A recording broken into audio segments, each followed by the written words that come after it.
Hello audience, how are you? I hope you will be fine. आज हम ये सीखेंगे कि हम अपनी डेली कन्वर्सेशन में किस तरीके से yes और no कह सकते हैं। रोज़मर्रा की गुफ्तगू में या कम्युनिकेशन में हमें मुख्तलिफ़ किस्म के लोगों से डील करना पड़ता है। जैसा कि अगर आप ऑफ़िस में काम कर रहे हैं तो आपके कोलीग्स हैं या आपके सीनियर्स हैं, आपके बॉस हैं, उनसे किस तरह से बात करनी है।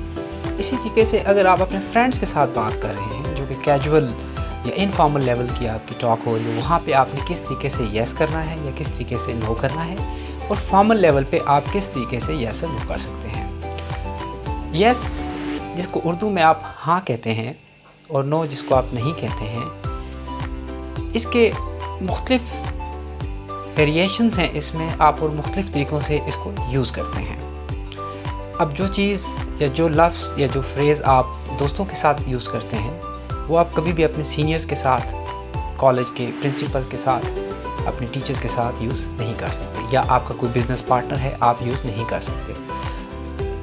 रोज़मर्रा की कन्वर्सेशन में होता ये है, आपके पास वोकैबुलरी भी होती है, आपके पास स्ट्रक्चर्स भी होते हैं, लेकिन प्रॉब्लम तब शुरू होती है कि जब आप जो वर्ड्स नॉर्मली यूज़ कर रहे होते हैं आप वही यूज़ कर रहे होते हैं, क्योंकि आपके ज़हन में उस वक्त वही वर्ड होता है। अक्सर होता यह है कि आपके पास बहुत सारी वोकैबुलरी होती है, बहुत सारे वर्ड्स होते हैं, बट जब मौका आता है आप बोल नहीं पाते, इसलिए कि वो जो वर्ड्स आपकी लॉन्ग टर्म मेमोरीज़ के अंदर हैं आप उनको यूज़ नहीं कर पाते, और इसी वजह से आपका कॉन्फिडेंस भी शेक होता है। आप कहते हैं कि मैं इंग्लिश नहीं बोल सकता। इसलिए मैंने ये कोशिश की कि आपको छोटी छोटी चीज़ें पहले मैं इंग्लिश की बताऊं। येस और नो से मैंने शुरू किया, इसलिए ताकि आपके पास येस और नो के लिए डिफरेंट एक्सप्रेशंस हों, और इस तरीके से हम अपनी लैंग्वेज को इम्प्रूव कर सकते हैं। फॉर एग्ज़ाम्पल, अगर आपने किसी को येस कहना हो कैजुअल मैनर्स में या इनफॉर्मल मैनर्स में, स्पेशली टू योर फ्रेंड्स, तो आप किस तरीके से येस करेंगे। और all these expressions are very funny, especially when the native speaker is talking to you. वैसे तो आप कहते हैं yes, लेकिन अगर आप कैजुअल मैनर में देखें, और बहुत सारी मूवीज़ में भी आप देखते होंगे या कार्टून्स कभी आपने बचपन में देखे हों, yes को कहेंगे। फॉर एग्ज़ाम्पल, आप कहेंगे कि would you like to eat an ice cream with me? Oh yeah, yup, why not? इसी तरीके से अगर आप उसे कहें कि would you like to go with me for driving? Sure. इसी के साथ एक और एक्सप्रेशन है जो आप इस्तेमाल कर सकते हैं, जैसे would you play with me? For sure. For sure.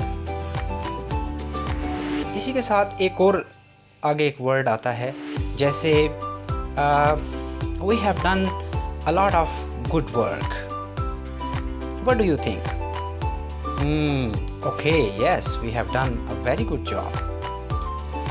English में साउंड्स का बहुत इस्तेमाल होता है और इसकी बड़ी इम्पोर्टेंस है। दो चीज़ें बहुत इम्पोर्टेंट हैं आपकी गुफ्तगू में, एक टोन और दूसरा इंटोनेशन, यानी राइज और फॉल। अब आपसे अगर कोई कहता है कि it was a wonderful movie that we watched tonight, it was a good movie. अब ये जो मैंने कहा it is also referring to the yes. अगर हम फॉर्मल लेवल की बात करें तो उसमें एक्सप्रेशंस चेंज हो जाएंगे। क्यों? आप सीनियर्स के साथ गुफ्तगू कर रहे हैं, बिजनेस पार्टनर्स के साथ गुफ्तगू कर रहे हैं, तो हम उस वक्त कभी भी इनफॉर्मल लेवल की लैंग्वेज यूज़ नहीं करेंगे जो हम अपनी फ्रेंड से यूज़ करते हैं। अगर कोई आपसे ये कहे कि would you like to go with me in the park, आप कहेंगे yes, I would love to, I would love to। और इसी तरीके से अगर आपसे कोई ये कहे कि would you join me in the party?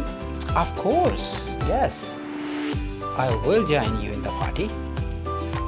इसी तरीके से एक और वर्ड होता है certainly, it was a wonderful match। आपका दोस्त आगे से रिप्लाई करता है Certainly, यकीनन it was a wonderful match। इसी तरीके से अगर आपसे कोई ये कहे या आप किसी से ये सवाल करें कि are you going with me for swimming? आगे से आपका क्या जवाब होगा या आपके दोस्त का क्या जवाब होगा? I would be delighted to go with you. I would be delighted to go with you, ये एक्सप्रेशन भी यूज़ होता है। इसी तरीके से एक और वर्ड है डेफिनेटली। डेफिनेटली। अब देखते हैं कि आपने किस तरीके से इनफॉर्मल वे में अपने फ्रेंड्स के साथ बात करनी है और उनको नो कहना है। Are you going with me for a walk? Nope. Nope ये एक्सप्रेशंस है जो कि इनफॉर्मल लेवल पे या कोलोकियल लैंग्वेज में नेटिव स्पीकर बहुत ज़्यादा यूज़ करते हैं। इसी तरीके से अगर कोई आपको ये कहता है या आप किसी से सवाल करते हैं या कोई ऑफ़र करते हैं कि will you do this work for me? No way, I am not interested, I don't have a time, no way. या ये भी कह सकता है कि never, I never do this, I never like to do this, not possible, ये भी एक एक्सप्रेशन है, not possible this time, I am busy. अब देखते हैं कि फॉर्मल लेवल पे आपने किस तरीके से नो को यूज़ करना है, और ये वो एक्सप्रेशंस हैं जिन्हें हम पोलाइट एक्सप्रेशंस भी कहते हैं, और सुनने वाला आपकी बात को माइंड भी नहीं करता। जैसे आप कहते हैं कि are you going with me in the party? Sorry I don't have a time, sorry I don't have a time, I don't think so that I am going with you. इसी तरह एक और एक्सप्रेशन है, I wish if I could but I am busy, I wish I could but I am busy, ये भी एक expression है। I would like to but I have some other commitments, I would like to but have some other appointments, sorry I am not interested.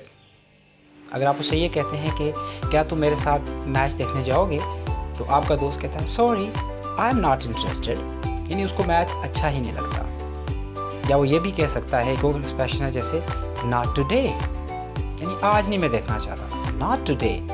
और ये भी कह सकता है कि sadly I am afraid I can't help with that, sorry या sadly I am afraid I can't help with that, कि मैं इस सिलसिले में तुम्हारी हेल्प नहीं कर सकता, मैं तुम्हें कंपनी नहीं दे सकता। और या वो ये भी कह सकता है sorry I can't now but it is possible tomorrow. उसके लिए क्या एक्सप्रेशन होगा? Sorry I can't now but I can go tomorrow. यानी वो ये कह रहा है कि आपका दिल भी रख रहा है ताकि आप माइंड भी ना करें, लेकिन इस वक्त वो आपके साथ नहीं जाना चाहता। या एक और टर्म यूज़ करता है जैसे maybe some another time, maybe some another time, यानी वो आपको ये इनकार तो कर रहा है लेकिन पूरी तरह से नहीं कर रहा है, बहुत ही पोलाइटली अंदाज से कर रहा है। या आप उसे अगर ये कहते हैं कि क्या तुम मेरे साथ लॉन्ग ड्राइव पे जाओगे, आगे से वो क्या जवाब देता है? I wish I were able to but I am really very busy, I wish I were able to but I am really very busy. Again उसने इतने पोलाइटली और इतने महज़ब अंदाज से, वेरी सोबर और डिसेंट अंदाज से उसने आपको इनकार किया कि आप माइंड भी नहीं करेंगे। और यही एजुकेटेड लोगों की इसी तरह की लैंग्वेज होती है और इसी तरह के वो एक्सप्रेशन यूज़ करते हैं कि बात भी बन जाए और दूसरा बात को माइंड भी ना करे। उम्मीद करता हूँ कि आपको आज के ये एक्सप्रेशंस पसंद आए होंगे। अगर आपको ये वीडियो पसंद आई है तो प्लीज़ सब्सक्राइब करिए मेरे चैनल को और बेल के आइकन को भी हिट कीजिए। Thank you so much.